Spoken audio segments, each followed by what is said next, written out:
Yes, very good morning students. Welcome back our day 18 classes. Day 18. ಕಳೆದ ತರಗತಿಯಲ್ಲಿ ನಾವು ಪದ್ಯ 9 ಕಿತ್ತೂರ ಕೇಸರಿ ಹೌದಾ ಭುವನೇಶ್ವರಿ ಈ ಒಂದು ಪದ್ಯದ ಬಗ್ಗೆ ಅಭ್ಯಾಸವನ್ನು ಮಾಡಿದ್ವಿ ಹೌದಾ ಭುವನೇಶ್ವರಿ ಮಾಡಿದ್ವಿ. ಅದಾದ ತಕ್ಷಣ ಅನೇಕ ಪೂರಕ ಪಾಠಗಳ ಬಗ್ಗೆ ಅಭ್ಯಾಸ ಮಾಡಿದ್ವಿ. ಕೊನೆಯದಾಗಿ ಪೂರಕ ಪಾಠ ಪದ್ಯ ಯಾವುದು? ಎಸ್, ನನ್ನ ಕವಿತೆ ಈ ಒಂದು ಪೂರಕ ಪದ್ಯದೊಂದಿಗೆ ನಮ್ಮ ಅಭ್ಯಾಸ ಕ್ರಮವನ್ನು ಮುಗಿಸಿದ್ವಿ ಹೌದಾ. ನಾವು ರಿವಿಷನ್ ಅನ್ನು ಆರಂಭ ಮಾಡ್ತಾ ಇದ್ದೀನಿ. ನಾನು ರಿವಿಷನ್ ಕ್ಲಾಸಸ್ ಓಕೆ. 5 ಸೆಕೆಂಡ್ ಸಮ್ಮಲ್ಲಿ 5 ಪಾಠ 4 ಪದ್ಯಗಳು 5 ಪಾಠ 4 ಪದ್ಯಗಳ ಒಟ್ಟು ರಿವಿಷನ್ ಅನ್ನು ಆರಂಭವನ್ನು ಮಾಡಿದ್ವಿ ಮತ್ತು ಕ್ಲಾಸ್ ಟೆಸ್ಟ್ ಅನ್ನ ಪ್ಲಾನ್ ಮಾಡಿದ್ವಿ. ನಾವು ಕ್ಲಾಸ್ ಟೆಸ್ಟ್ ಅನ್ನು ಹಾಕ್ತಾ ಇದ್ದೀನಿ ನಾನು ನೆಕ್ಸ್ಟ್ 2 ಡೇಸ್ ಒಳಗಡೆ. B prepare okay. ನಾವು ಲೆಸನ್ ನಂಬರ್ 5 ಪಾಠ 5 ಪಂಜರ ಶಾಲೆ. ಈ ಒಂದು ಪಾಠವನ್ನ ಬರೆದವರು ಎಸ್ ಬಿ ವಿ ಕಾರಂತ್. ಯಾರು? ಬಿ ವಿ ಕಾರಂತ್ ಅವರು ಈ ಒಂದು ಪಂಜರ ಶಾಲೆಯಲ್ಲಿ ಏನನ್ನ ತಿಳಿಸಿಕೊಡ್ತಾ ಇದ್ದಾರೆ ಅಂದ್ರೆ ಎಸ್ ಯಾವ ತರನಾಗಿ ಒಬ್ಬ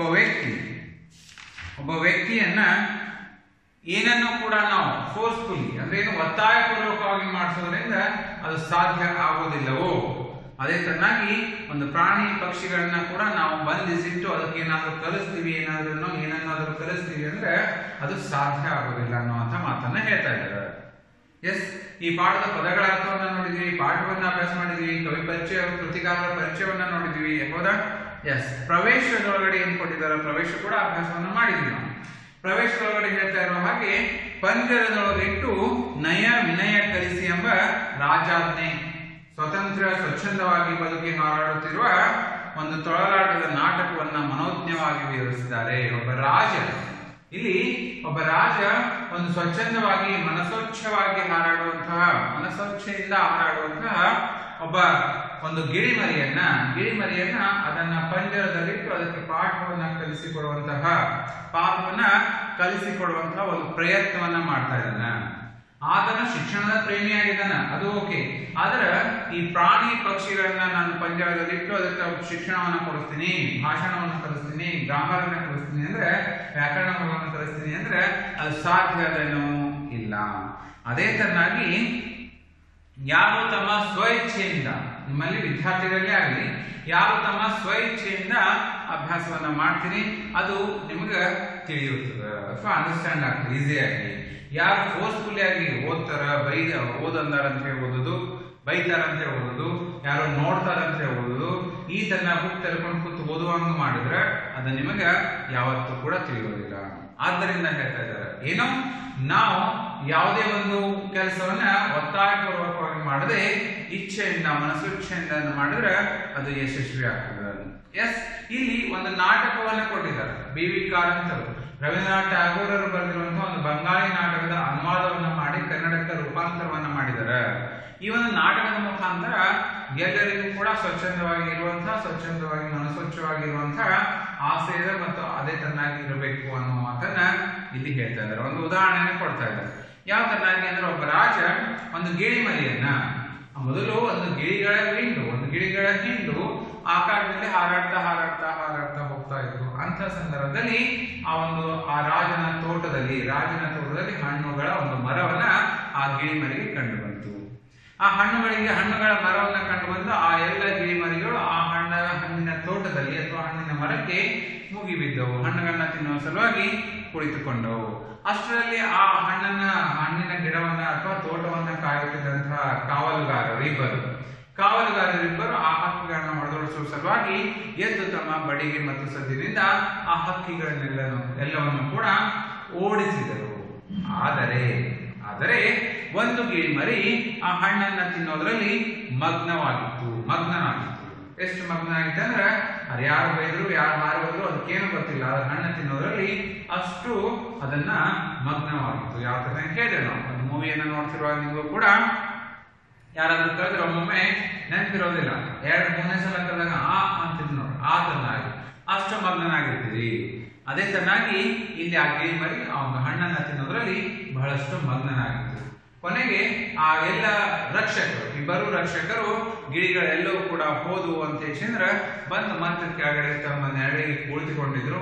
ಆದರೆ ಅಲ್ಲಿ ಹಣ್ಣನ್ನ ತಿಂತಾ ಇರುವಂತಹ ಗಿಳಿ ಮರಿ ತನ್ನ ಒಂದು ಗಿಳಿಗಳ ಹಿಂದಿಗೆ ಗಿಳಿಮರಿಯಾದಂತ ಹಿಂದಿಗೆ ಕರಿತಾ ಇದ್ದಾರೆ. ಅಣ್ಣ, ತಮ್ಮ, ಅಕ್ಕ, ತಂಗಿ, ಬನ್ನಿ ಬನ್ನಿ, ಟೇಮ್ ಟೇಮ್ ಅಂತ ಹೇಳಿ ಗಿಳಿಮರಿ ಕರೀತಾರೆ. ಒಂದೇ ಸಮಯ ಕರೀತಾ ಇದ್ದಾರೆ, ಹಣ್ಣನ್ನ ತಿನ್ನ ಬನ್ನಿ, ಹಣ್ಣನ್ನ ತಿನ್ ಬನ್ನಿ ಅಂತ ಹೇಳಿದ್ರೆ ಆ ಸದ್ದನ್ನ ಕೇಳಿದಂತಹ ಅಂಗರಕ್ಷಕರು, ಆ ಸದ್ದನ್ನ ಕೇಳಿದಂತಹ ತೋಟದ ರಕ್ಷಕರು ಇಲ್ಲೆಲ್ಲೋ ಒಂದು ಗಿಳಿಮರಿ ತನ್ನ ಅಡಗಿ ಕುಳಿತು ಹಣ್ಣನ್ನ ತಿಂತಾ ಇದಾರ ಅಂತ ಹೇಳಿದ್ರೆ ಎದ್ದು ಆ ಗಿಳಿಮರಿಯನ್ನ ಹುಡುಕಾಡ್ತಾ ಇದಾರೆ. ಕೊನೆಗೆ ಆ ಗಿಳಿಮರಿ ಆ ರಕ್ಷಕರ ಕೈಗೆ ಸಿಕ್ಕಿ ಬೀಳ್ತದ.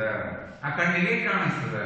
ಆ ಕಣ್ಣಿಗೆ ಕಾಣದಂತಹ ಗಿಳಿಮರಿಯನ್ನ ಆ ರಕ್ಷಕರು ಪ್ರಶ್ನೆಯನ್ನ ಮಾಡ್ತಾ ಇದ್ದಾರೆ.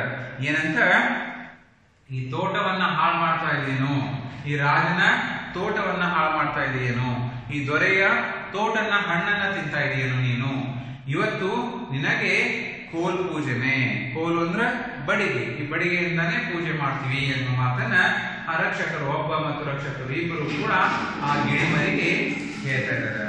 ಇವತ್ತು ನಿನಗೆ ಕೋಲು ಪೂಜೆ ಅಂತ ಹೇಳ್ತಾ ಇದ್ದಾರೆ. ಕೊನೆಗೆ ಆ ಒಂದು ಕಿವಿಯನ್ನ ಬಿಡ್ತಾ ಅದನ್ನ ಕಿವಿಗೆ ಹಾಕಿಕೊಳ್ಳದೆ, ಆ ಒಂದು ಗಿಳಿಮರಿ ತನ್ನ ಕಿವಿಗೆ ಹಾಕಿಕೊಳ್ಳದೆ ಅದನ್ನ ಎಲ್ಲವನ್ನ ಬಿಟ್ಟು ಪುಟ್ಟ ರೆಕ್ಕೆಗಳನ್ನ ಎಲ್ಲವನ್ನ ಅದನ್ನ ಮಾಡಿ ಏನ್ ಹೇಳ್ತಾ ಇದಾರೆ, ನಿನ್ನ ರೆಕ್ಕೆ ಪುಕ್ಕಗಳನ್ನ ಕಿತ್ತಿ ಬಿಡ್ತೀನಿ ಅನ್ನೋ ಮಾತನ್ನ ಹೇಳ್ತಾ ಇದಾರೆ. ಅಷ್ಟೆಲ್ಲಾ ಹೇಳ್ತಾ ಇದ್ರು ಕೂಡ ಆ ಗಿಳಿಮರಿ ತನ್ನ ಹಣ್ಣನ್ನ ತಿನ್ನೋದ್ರಲ್ಲಿ ಮಗ್ನನಾಗಿದ್ದಾರೆ. ಕೊನೆಗೆ ಆ ಮಗ್ನನಾಗಿರುವಂತಹ ಒಂದು ಗಿಳಿಮರಿಗೆ ಆ ಅಂಗರಕ್ಷಕರು, ಆ ತೋಟವನ್ನ ಅಂತರಕ್ಷಕರು ಹೇಳ್ತಾ ಇದ್ದಾರೆ ಏನಂತ, ಮೂರ್ಖರ ಮೂರ್ಖ ಗಿಳಿಯಪ್ಪ. ಮೂರ್ಖ ಅಂದ್ರೆ ದಡ್ಡ, ಏ ದಡ್ಡರ ದಡ್ಡ ಗಿಳಿಯಪ್ಪ, ಹೆಡ್ಡರ ಹೆಡ್ಡ ತುಡುಗಪ್ಪ. ಎಂತ ದಡ್ಡದಿದ್ದಿ ನೀನು, ನಾವಿಲ್ಲಿ ಹೇಳ್ತಾ ಇದೀವಿ, ಬೈತಾ ಇದೀವಿ, ನಿನ್ ಹಣ್ಣನ್ನ ತಿಂತಾ ಇದ್ದಿ, ಎಂತ ತುಡುಗಿದ್ದಿ ನೀನು, ಎಂತ ಕಳ್ಳತನವನ್ನ ಮಾಡ್ತಿ. ಈ ತರನಾಗಿ ಮುಗೀತು ನಿನ್ನ ಇವತ್ತು ಕಥೆ ನಿನ್ನ ಮುಗೀತು ಅನ್ನುವಂತ ಮಾತನ್ನ ಹೇಳ್ತಾ ಇದ್ದಾರೆ. ಹೀಗೆ ಆ ರಕ್ಷಕ ಒಬ್ಬ ಮತ್ತು ರಕ್ಷಕ ಇಬ್ಬರು ಕೂಡ ಆ ಗಿಳಿಮರಿಗೆ ಬೈತಾ ಇದ್ದಾರೆ. ಆದ್ರೂ ಕೂಡ ಆ ಗಿಳಿಮರಿ ಹಣ್ಣನ್ನ ತಿಂತಾ ಇದೆ. ಕೊನೆಗೆ ಕೇಳ್ತಾ ಇದಾರೆ ಅವರು, ರಕ್ಷಕ ಒಬ್ಬರು ಕೇಳ್ತಾ ಇದ್ದಾನೆ ಏನಂತ, ಈ ತೋಟ ಏನು ನಿಮ್ಮ ತಾತಂದೇನೋ? ನಾವು ಕೇಳ್ತಾ ಇದ್ವಿ, ರೋಡ್ ಏನು ನಿಮ್ಮ ಅಪ್ಪಂದೇನೋ ಅಂತಂದಾಗ. ಅದೇ ತರನಾಗಿ ಆ ರಕ್ಷಕ ಕೇಳ್ತಾ ಇದ್ದಾರೆ, ಈ ತೋಟ ಏನು ನಿಮ್ಮ ತಾತಂದೇನೋ? ಮತ್ತೊಬ್ಬ ಕೇಳ್ತಾನೆ, ಈ ತೋಟ ಏನು ನಿಮ್ಮ ಅಪ್ಪಂದೇನೋ? ಆ ತೋಟ ನಿಮ್ಮ ಅಪ್ಪಂದೇನೋ ಅಂತ ಕೇಳ್ತಾನೆ. ಈ ತೋಟ ಯಾರು ಗೊತ್ತಾ? ಮತ್ತೊಮ್ಮೆ ಹೇಳ್ತಾ ಇದ್ದಾನ, ಈ ತೋಟ ಯಾರು ಗೊತ್ತೇನು? ಈ ತೋಟ ರಾಜನ ರಾಜ, ರಾಜಾದಿರಾಜ ಅಥವಾ ರಾಜರ ರಾಜ, ರಾಜಾದಿರಾಜ, ಸಾವಿರ ಸೇನೆಯ ರಾಜನದ, ಸಾವಿರ ಸೇನೆಯ ರಾಜನದ. ಆದ್ರೂ ಕೂಡ ಆ ಗಿಳಿಮರಿ ಹೇಳ್ತಾ ಇದ್ದ ಏನಂತ, ಬನ್ರಿ ನಮ್ಮದು ಹಣ್ಣು ತಿನ್ನುವುದೇ ಹಣ್ಣಿನ ತೋಟ. ಆ ಗಿಳಿಮರಿ ಆ ರಕ್ಷಕರೊಬ್ಬರಿಗೆ ಹೇಳ್ತಾರೆ, ಬನ್ರಿ ಶಾಣೆ ಇದ್ದೀರಿ ಅಂತ ಹೇಳ್ತಿರಲ್ಲ, ಬನ್ರಿ ಹಣ್ಣು ಯಾರು ತಿಂತಾ ಇದ್ರೆ ಆ ಹಣ್ಣು ತಿನ್ನೋದೇ ಆ ಹಣ್ಣಿನ ತೋಟ ಅನ್ನುವಂತ ಮಾತನ್ನ ಆ ಗಿಳಿಮರಿ ರಕ್ಷಕ ಒಬ್ಬ ಮತ್ತು ರಕ್ಷಕ ಇಬ್ಬರಿಗೂ ಕೂಡ ಹೇಳ್ತಾ ಇದ್ದಾರೆ. ಹೀಗೆ ಆ ಗಿಳಿಮರಿಗೆ ಆ ರಕ್ಷಕರು ಬೈತಾ ಇದಾರೆ, ಹೇಳ್ತಾ ಇದಾರೆ, ರಾಜನದ ಕೋಲದ. ಕೊನೆಗೆ ಅವ್ರು ಏನಂತ ಹೇಳ್ತಾ ಇದಾರೆ, ಆ ರಾಜನ ಭಯ ಹೋಗ್ಲಿ, ನಮ್ಮ ಭಯ ಇಲ್ಲೇನು ನಿನಗೆ ಅಂತ ಕೇಳ್ತಾ ಇದಾರೆ. ರಾಜ ಅಲ್ಲಿದ್ದಾನೆ, ರಾಜನಿಗೆ ನೋಡಿಲ್ಲ, ಓಕೆ, ಆದರೆ ನಾವು ಇಲ್ಲೇ ಇದೀವಿ, ಅದನ್ನ ಕೇಳ್ತಾ ಇದೀವಿ, ಆದ್ರೂ ಕೂಡ ನಮ್ಮ ಭಯನೂ ಇಲ್ಲೇನೋ ನಿನಗೆ ಅಂತ ಕೇಳಿದಾಗ ಕೊನೆಗೆ ಮತ್ತೆ ಅದನ್ನೂ ಬಿಡು, ನಮ್ಮ ಭಯನೂ ಬಿಡು, ಕೈಯಲ್ಲಿ ಕೋಲದ, ಆ ಕೋಲಿನ ಭಯನೂ ಇಲ್ಲೇನೋ, ಕೋಲಲ್ಲೇ ಹೊಡಿಬಹುದು ಅಂತೇಳಿ ಅದರ ಭಯನೂ ಇಲ್ಲೇನೋ ನಿನಗ ಅಂತ ಹೇಳಿದ್ರೆ ಕೇಳ್ತಾ ಇದಾರ. ಆದ್ರೂ ಕೂಡ ಗಿಳಿಮರಿ ಟೇಮ್ ಅಂತ ಅಂದರೆ ಹಣ್ಣನ್ನ ತಿನ್ನೋದ್ರಲ್ಲಿ ಮಗ್ನನಾಗಿದ್ದಾರೆ. ಆದ್ರೆ ಕೊನೆಗೆ ಆ ಇಬ್ಬರು ರಕ್ಷಕರು ಒಂದು ಬಲೆಯನ್ನ ಬೀಸಿ ಆ ಗಿಳಿಮರಿಯನ್ನ ಹಿಡಿದು ಆ ರಾಜರ ಒಂದು ಅರಮನೆ, ರಾಜರ ಒಂದು ಸಭಾಗೃಹಕ್ಕೆ ಕರೆದುಕೊಂಡು ಬರ್ತಾ ಇದ್ದಾರೆ. ಸಭಾಗೃಹಕ್ಕೆ ತಂದು ರಾಜನ ಸಲುವಾಗಿ ವೇಟನ್ನ ಮಾಡ್ತಾ ಏನು ಕಾಯ್ತಾ ಇದ್ದಾರೆ. ಅಲ್ಲಿ ಅಷ್ಟರಲ್ಲಿ ವಂದಿಗಳು, ರಾಜರಿಗೆ ಬಹುಪರ ಕೇಳುವಂತಹ ವಂದಿಗಳಿಗೆ ಹೇಳ್ತಾ ಇದ್ದಾರೆ ಏನಂತ, ಸಾವಧಾನ್ ಅಂತ ಹೇಳಿ ಹೇಳ್ತಾರೆ. ಯಾಕ? ರಾಜನ ಬರುವಂತಹ ಸದ್ದು, ರಾಜನ ಬರುವಂತಹ ದಾರಿ, ರಾಜನ ಆಗಮನವಾಗ್ತಾ ಇದ್ದಾರೆ ಅಂತ ಹೇಳಿದ್ರೆ ಏನಂತ ಹೇಳ್ತಾನ, ರಾಜನಿಗೆ ವರ್ಣನೆಯನ್ನ ಮಾಡಿ ಹೇಳ್ತಾ ಇರ್ತಾರೆ ಅವರು ವಂದಿಗಳು. ಏನಂತ ಹೇಳ್ತಾರೆ ನೋಡ್ರಿ, ಮಹಾಕರುಣಾಳು, ಬಹಳಷ್ಟು ಕರುಣೆ ಉಳ್ಳವನು, ಖಗ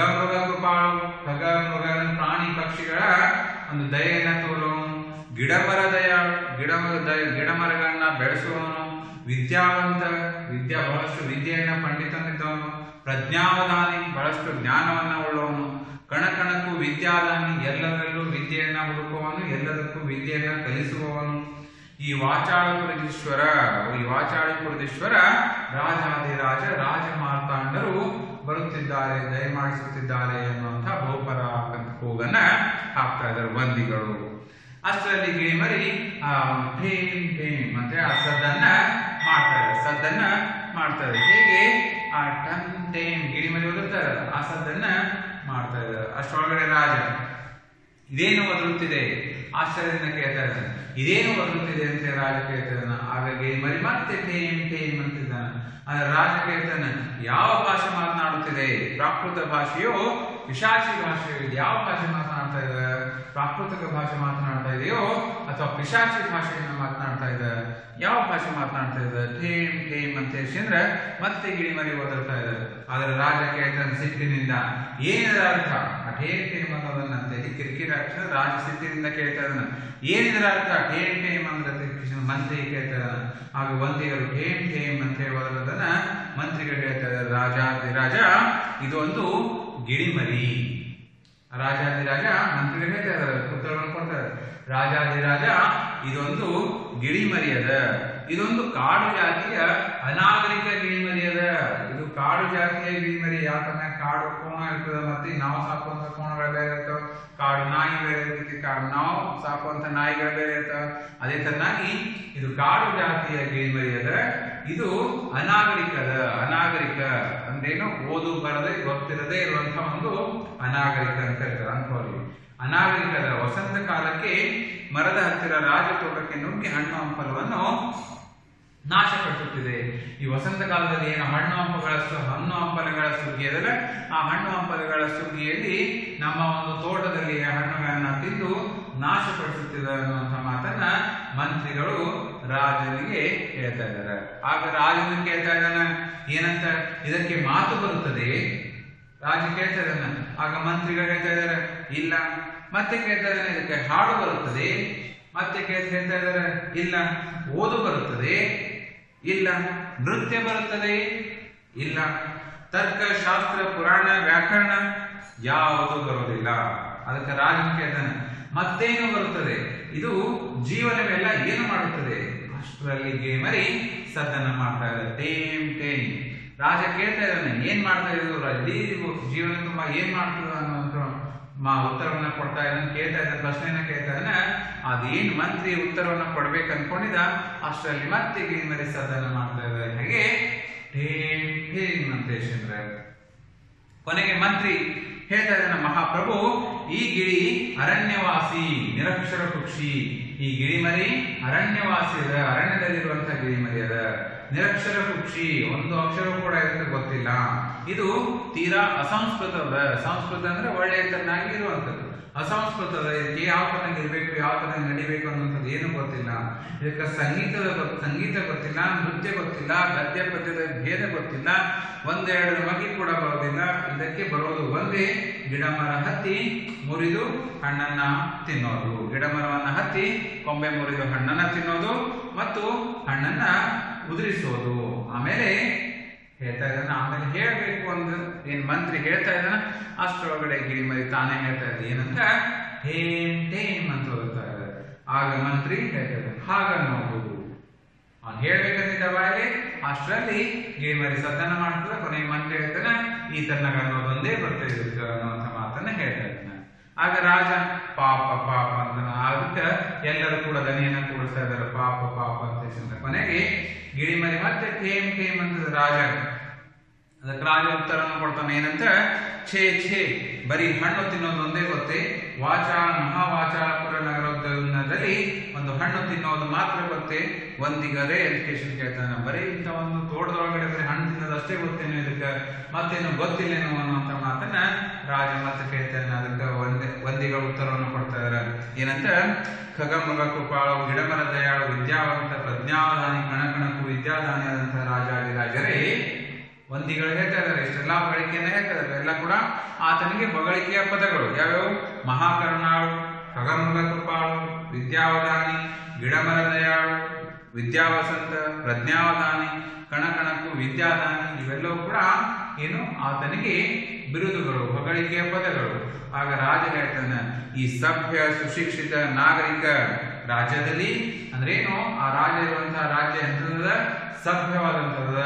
ಸಭ್ಯ ಅಂದ್ರೆ ಒಳ್ಳೆಯತನದಿಂದ ಕೂಡಿರುವಂಥದ್ದು, ಸುಸಂಸ್ಕೃತ, ಸುಶಿಕ್ಷಿತ, ಎಲ್ಲರೂ ಕಲಿತವರಾಗಿದ್ದಾರೆ ಮತ್ತು ನಾಗರಿಕರ ರಾಜ್ಯದಲ್ಲಿ, ಇಂಥ ಒಂದು ಒಳ್ಳೆಯ ಸುಶಿಕ್ಷಿತ ಸಂಸ್ಕೃತಿ ಇದ್ದಂತಹ ರಾಜ್ಯದಲ್ಲಿ, ನಾಗರಿಕರ ರಾಜ್ಯದಲ್ಲಿ ಈ ಅನಾಗರಿಕ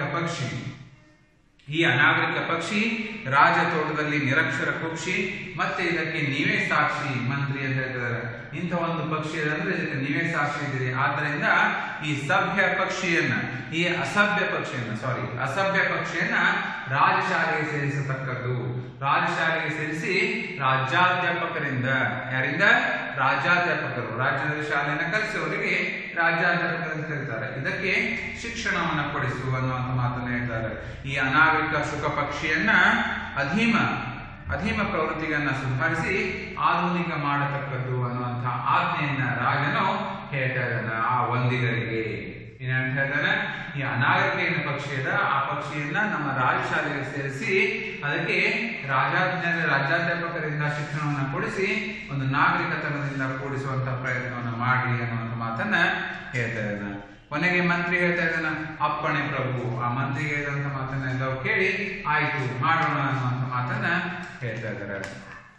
ಕೊನೆಗೆ ರಾಜ ಹೇಳ್ತಾನೆ, ಇದು ಸಭ್ಯತೆ ಕಲಿಯಲಿ. ಏನೇನು ಕಲಿಬೇಕಂತ ಹೇಳ್ತಾ ಇದ್ದಾನೆ ರಾಜ, ಇದು ಸಭ್ಯತೆ ಕಲಿಯಲಿ, ಕಾಡುತನ ಮರೆಯಲಿ, ಶಾಸ್ತ್ರ ವ್ಯಾಕರಣ ಕಲಿತು ಸುಶಿಕ್ಷಿತವಾಗಲಿ. ಆ ಒಂದು ಗಿಳಿಮರಿಗೆ ರಾಜ ಹೇಳ್ತಾ ಇದ್ದಾನೆ, ಗಿಳಿಮರಿ ಕಲಿಬೇಕಂತ ಇದೆಲ್ಲವೂ ಕೂಡ ನಾವು ನಿಮಗ್ ಕಲಿಸ್ತಾ ಇದೀವಿ, ನೀವು ಎಷ್ಟು ಕಲಿತಿರೋ ಏನೋ. ಆದ್ರೆ ರಾಜ ಒಬ್ಬ ಗಿಳಿಮರಿಗೆ ಇಷ್ಟೆಲ್ಲ ಕಲಿಸ್ತಾ ಇದ್ದಾನೆ. ಏನಂತ, ಇದು ಸಭ್ಯತೆ ಕಲಿಯಿರಿ, ಕಾಡುತನ ಮರೆಯಿರಿ, ಶಾಸ್ತ್ರ ವ್ಯಾಕರಣ ಕಲಿಯಿರಿ ಮತ್ತು ಸುಶಿಕ್ಷಿತವಾಗಲಿ. ತಾನು ಸುಸಂಸ್ಕೃತನಾಗೋದಲ್ಲದೆ ಮತ್ತು ತಾನು ಉಳಿದ ಕಾಡು ಗಿಳಿಮರಿನ, ಉಳಿದ ಕಾಡಿನ ಶುಕ ಪಕ್ಷಿಗಳನ್ನ ಸಭ್ಯತೆ ಮಾಡಲಿ. ಯಾವ ತರನಾಗಿ ಹೆಣ್ಣೊಂದು ಕಲಿತಾರೆ, ಶಾಲೆಯನ್ನು ತೆರೆದಂತ ಉದಾಹರಣೆ ಇದ್ದಾರೆ. ಅದೇ ತರನಾಗಿ ಇದೊಂದು ಗಿಳಿ ಇಲ್ಲಿ ಎಲ್ಲವನ್ನ ಕಲಿತು ಇದನ್ನ ಕಾಡಿಗೆ ಹೋದ್ರ ಅಲ್ಲಿ ಕೂಡ ಇದೇ ತರದ ಒಂದು ಜ್ಞಾನವನ್ನ ಎಲ್ಲದಕ್ಕೂ ಕೂಡ ಕೊಡ್ಲಿ ಎನ್ನುವಂತ ಮಾತನ್ನ ರಾಜ ಹೇಳ್ತಾ ಇದ್ದಾನೆ. ಆಗ ಮಂತ್ರಿ ಹೇಳ್ತಾ ಇದ್ದಾನೆ, ಅಪ್ಪಣೆ ಪ್ರಭು, ಆಯ್ತು ಅಂತ ಹೇಳಿ ಮಂತ್ರಿ ಹೇಳ್ತಾ ಇದ್ದಾನೆ. ಆಗ ಆ ರಾಜನ ಅಳಿಯ ಹೇಳ್ತಾನಲ್ಲಿಯೇ, ಆ ರಾಜನ ಅಳಿಯ ಕೇಳ್ತಾ ಇದ್ದಾನೆ, ಉತ್ತರವನ್ನು ಕೊಡ್ತಾ ಇದ್ದಾನೆ. ಏನಂತ, ಮಹಾರಾಜ, ರಾಜಮಾವ, ನನ್ನದೊಂದು ನಮ್ರ ನಿವೇದನೆ ಅದ ನಿಮ್ಮ ಹತ್ರ. ಏನು ನಿವೇದನೆ ಅದಂದ್ರೆ ಈ ಒಂದು ರಾಜಶಾಲೆಗೆ ಸೇರಿಸುವ ಮೊದಲು ಇದರ ತಥ್ಯವನ್ನ ಕಂಡುಹಿಡಿಯಬೇಕು. ಈ ಗಿಳಿಮರಿಯನ್ನ ನೀವು ರಾಜಶಾಲೆಗೆ ಸೇರಿಸೋಕ್ಕಿಂತ ಮುಂಚೆ ಇದರ ತಥ್ಯ ಅಂದ್ರೆ ಏನು, ಇದು ಯಾಕೆ ಓದಕ್ ಬರೋದಿಲ್ಲ, ಇದಕ್ಕೆ ಯಾಕೆ ಈ ತರನಾಗಿದೆ, ಇದು ಅಸಭ್ಯ ಯಾಕದ, ಇದು ನಾಗರಿಕ ಯಾಕದ, ಇದರ ರೀಸನ್ ಅನ್ನ ಕಂಡುಹಿಡಿಬೇಕು. ನಾವು ಅದರ ಕಾರಣವನ್ನ ತೆಗೆದುಕೊಳ್ಬೇಕು. ತಥ್ಯ ಅಂತ ಕರಿತೀವಿ ನಾವು. ಈ ಕಾರಣವನ್ನ ತೆಗೆದುಕೊಳ್ಬೇಕು, ಇದರ ಅಸಭ್ಯತೆಯನ್ನ ಕಂಡುಹಿಡಿಯುವ ಸಲುವಾಗಿ ಅಂತ ಹೇಳ್ತಾ ಇದ್ದಾರೆ.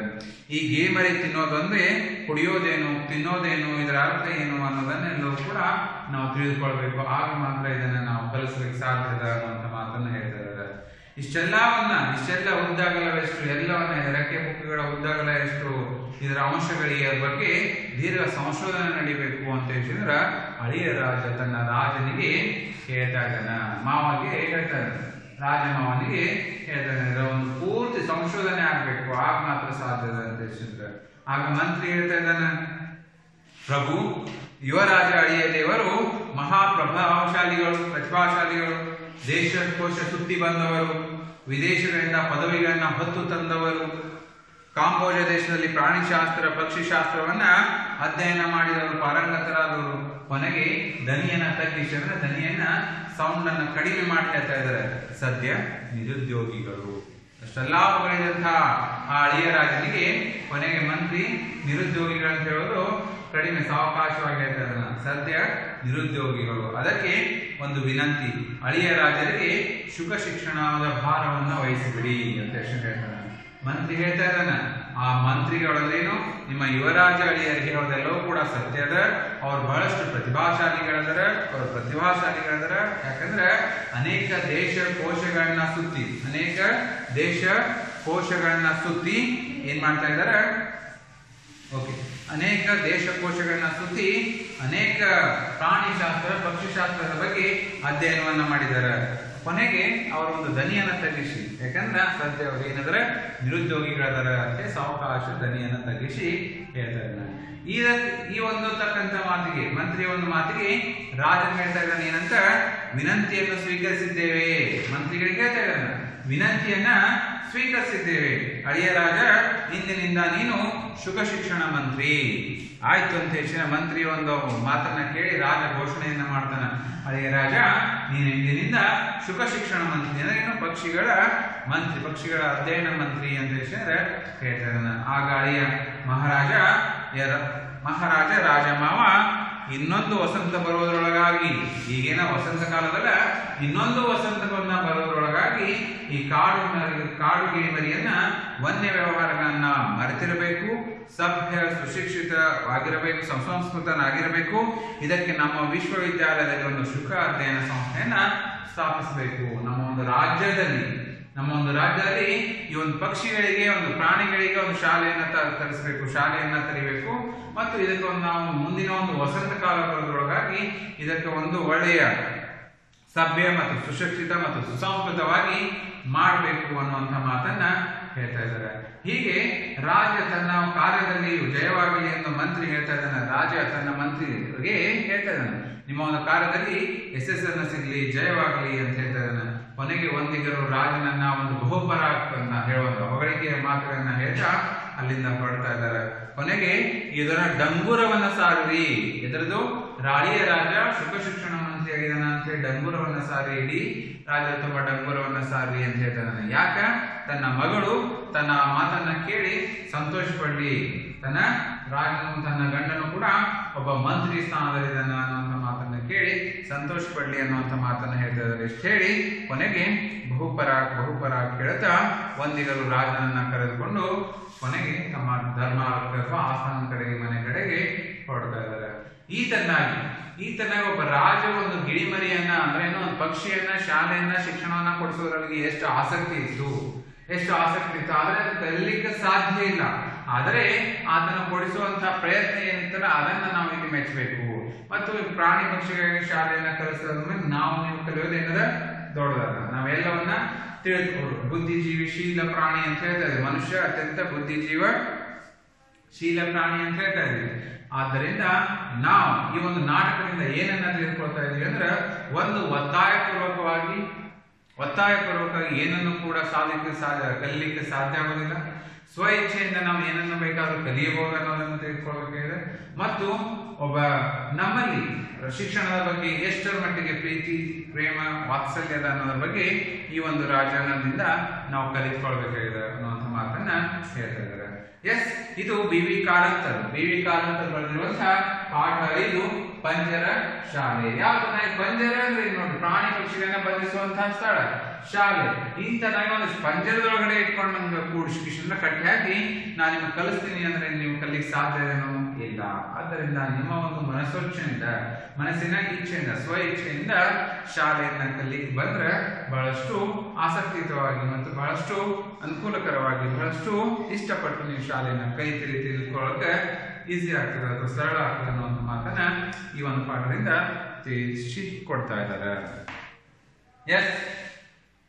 ಈ ಪಾಠದಲ್ಲಿ ಬರುವಂತಹ ಒಂದು ಭಾಷಾಭ್ಯಾಸವನ್ನ ಡಿಸ್ಕಷನ್ ಮಾಡೋಣ. ಭಾಷಾಭ್ಯಾಸ. ಫಸ್ಟ್ ಕ್ವಶನ್, ಕೆಳಗಿನ ಪ್ರಶ್ನೆಗಳಿಗೆ ಉತ್ತರಿಸಿರಿ. ಫಸ್ಟ್ ಒನ್, ಗಿಳಿಮರಿಯು ಏನನ್ನು ತಿನ್ನಲು ತನ್ನ ಬಳಗವನ್ನು ಕರೆಯಿತು? ಗಿಳಿಮರಿಯು ಏನನ್ನು ತಿನ್ನಲು ತನ್ನ ಬಳಗವನ್ನು ಕರೆಯಿತು?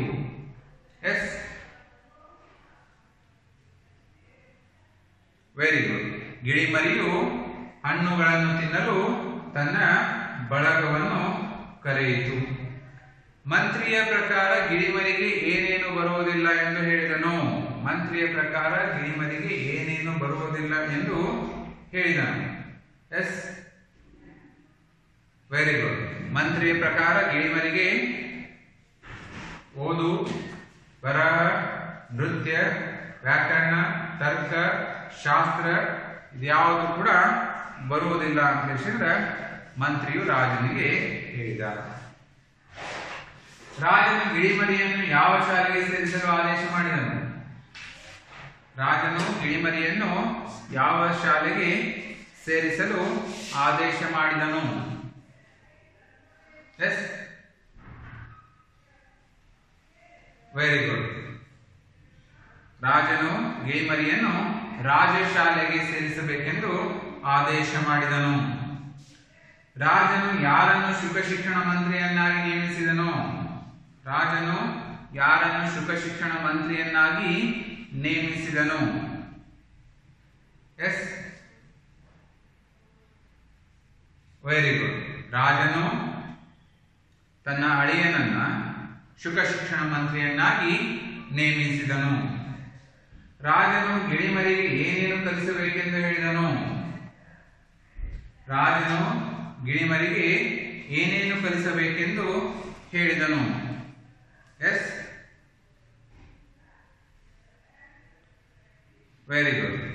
ರಾಜನು ಸಭ್ಯತೆ ಕಲೆಯಲ್ಲಿ, ಕಾಡುತನ ಮರೆಯಲಿ, ಶಾಸ್ತ್ರ ವ್ಯಾಕರಣ ಕಲಿತು ಸುಶಿಕ್ಷಿತವಾಗಲಿ ಮತ್ತು ಸುಸಂಸ್ಕೃತವಾಗಲಿ ಎಂದು ಹೇಳಿದನು. Filling the blanks, filling the blanks. Okay,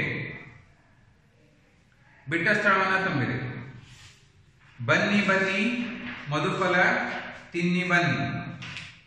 ಬನ್ನಿ ಬನ್ನಿ ಡ್ಯಾಶ್ ತಿನ್ನಿ ಬೇಗ ಹಾರಿ ಬನ್ನಿ.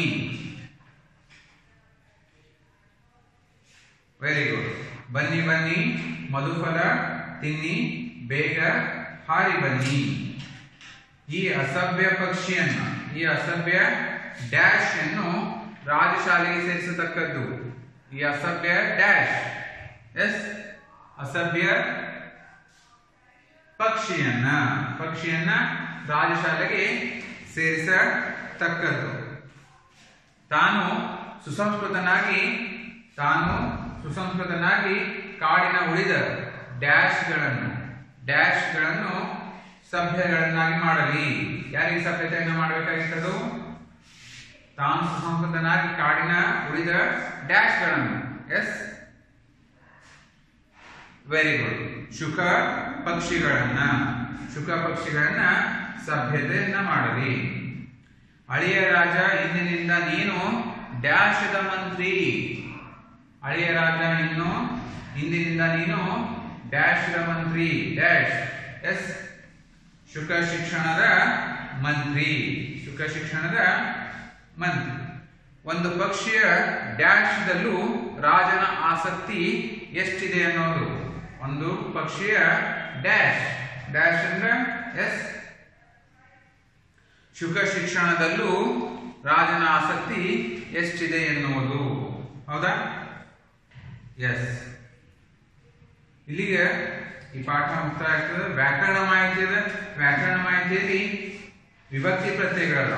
ವಿಭಕ್ತಿ ಪ್ರತ್ಯಯ ಪ್ಲಸ್ ವ್ಯಾಕರಣ ಮಾಹಿತಿಯ ನಾನು ಸಪರೇಟ್ ಆಗಿ 2-3 ಲೆಸನ್ ಕೂಡಿ ಒಮ್ಮೆ ವ್ಯಾಕರಣ ಮಾಹಿತಿಯನ್ನ ತಿಳಿಸ್ಕೊಡ್ತೀನಿ. ನಿಮಗೂ ಕೂಡ 1 by 1 ಪಾರ್ಟ್ ಅಂಡರ್ಸ್ಟ್ಯಾಂಡ್ ಆಗ್ತೈತಿ. ಓಕೆ, ನಾವು ಇಲ್ಲಿ ಲೆಸನ್ ನಂಬರ್ 5 ಪಂಜರ ಶಾಲೆ, ವಿ ಕಾರಂತರ ಬರೆದಿರುವಂತಹ ಪಂಜರ ಶಾಲೆ ರಿವಿಷನ್ ಡೇ 18 ರಿವಿಷನ್ ಅನ್ನ ಕಂಪ್ಲೀಟ್ ಮಾಡ್ತಾ ಇದೀವಿ. ಓಕೆ, ಇದಾದ್ಮೇಲೆ ಕ್ಲಾಸ್ ಟೆಸ್ಟ್ ಅನ್ನು ಹಾಕ್ತಾ ಇರ್ತೀನಿ ನಾನು ವೀಕ್ಲಿ 2 days ಗಮ್ಮ. ಅದನ್ನು ಕೂಡ ಪ್ರಿಪೇರ್ ಮಾಡ್ಕೊಡ್ರಿ. ಫಸ್ಟ್ ಇದೇ ಲೆಸನ್ ಮೇಲಿಂದ ಪಂಜರ ಶಾಲೆ ಕ್ಲಾಸ್ ಟೆಸ್ಟ್ ಅನ್ನು ಹಾಕ್ತೀನಿ ವಿತಿನ್ 2 days. ವಾಟ್ಸಪ್ ಅಲ್ಲಿ ಮೆಸೇಜ್ ಹಾಕ್ತೀನಿ ನಾನು ನಿಮಗೆ. ಮತ್ತು ಸ್ಕೂಲ್ ಆ್ಯಪ್ ಅನ್ನ ನೋಡ್ತಾ ಇರಿ. ಸ್ಕೂಲ್ ಆ್ಯಪ್ ಅಲ್ಲೇ ಹಾಕ್ತೀನಿ ನಾನು ಕ್ವಶನ್ ಪೇಪರ್ ಅನ್ನ ಈ ಸಲ. Okay, thank you. If you have any doubts you can call me.